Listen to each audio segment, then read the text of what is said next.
Hello everyone, welcome back to my channel. তো আজকে আমি আমার বার্থডে থার্ড আউটফিটটা অর্ডার করেছিলাম, তো সেটা বার্থডের পরের দিনে এসছে। তো কী করা যাবে, ওটা রেগুলার ওয়্যারের জন্য আমি অর্ডার করেছিলাম, তো পরে পরে নেবো কোথাও না কোথাও গেলে। তো লেটস আনবক্সিং। কিন্তু আমার ড্রেসটা দেখে যতটা ভালো লেগেছিলো, আমি ফার্স্টলি অতটা ব্রড গলা আমি পরি না, আর পেছনে ব্যাকের ওই ডিজাইনটার জন্য আমি অর্ডার করেছি যে এখন সবাই এটা ইউজ করছে, এটা পরছে, তাই আমি অর্ডার করলাম যে আমার কোমরের কাজটা টাইট হয়ে যাবে, ভালো লাগবে। আর এর হাতাটা ছিল ফুল হাতা, বেল স্লিভ, ফটো দেখে যেটা আমার হয়েছিল। কিন্তু যখন আমি ওপেন করছি, এক তো রেয়ন কাপড়, ফুললি রেয়ন কাপড়টা নয়, রেয়ন কাপড়ের মিক্স আছে, কাপড়টা খুব একটা সফট নয়, সফট বাট মানে ওয়াশ করতে করতে একটা কড়কড়ে ভাব, একটা যেটা রেয়ন বা কটন, পিওর কটনের যেরকম হয় সেরকম ছিল না।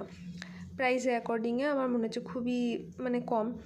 কিন্তু হাতটা দেখলাম যেরকম দেয়া ছিল হাতটাও ওরকম আসেনি, হাতটা এসছে সামনের দিকটা সরু, তো মানে ফিটের টাইপেরই হয়ে যাবে, তো যেটা আমার পছন্দ হয়নি। কেন আমি বেল স্লিভটা ভেবেছিলাম হবে, তার মধ্যে আমি কোরিসেল অ্যাড করে নেবো। তো দেখা যাক, এবার আমি পরে দেখি এটা কীরকম লাগছে, আর তোমাদের সাথেও শেয়ার করছি যে এটা পরে কেমন লাগবে। কিন্তু আমার ভালো লাগেনি, এবার পরার পর দেখা যাক যে কীরকম লাগছে।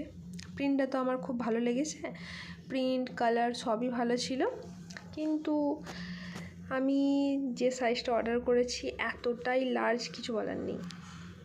তো দেখো আমি পরে চলে এসেছি। তো আমার এখানে ড্রেসটা আমি যেরকম আন্দাজ করেছিলাম যে আমি এক্সেল সাইজটা, আমার শোল্ডার ওয়াইজের আমি এল সাইজটা অর্ডার করলে শোল্ডারে আমার কখনোই হয় না, খুবই টাইট হয়ে যায়, তাই আমাকে এক্সেল সাইজ নিয়ে অল্টার করতে হয়।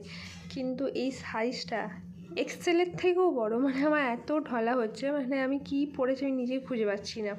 আর হাতটাও টাইট হয়ে আছে, মানে হাতটা টাইট নয়, মানে এরকম দেখো কতটা ঢিলা, মানে এক্সেলে কতটা ঢিলা, এরকম ঢিলা আমার হয় না। তো আমি এটা অবভিয়াসলি রিটার্ন করবো, আমার আর নেওয়ার কোনো ইচ্ছা নেই, কারণ এটা আমি যেরকম ভেবেছিলাম যদি বেল স্লিভ হতো তাহলে আমি ওটাতে কিছু রিবন ফিবন লাগিয়ে আমার ভালো হয়ে যেত। তো টাটা।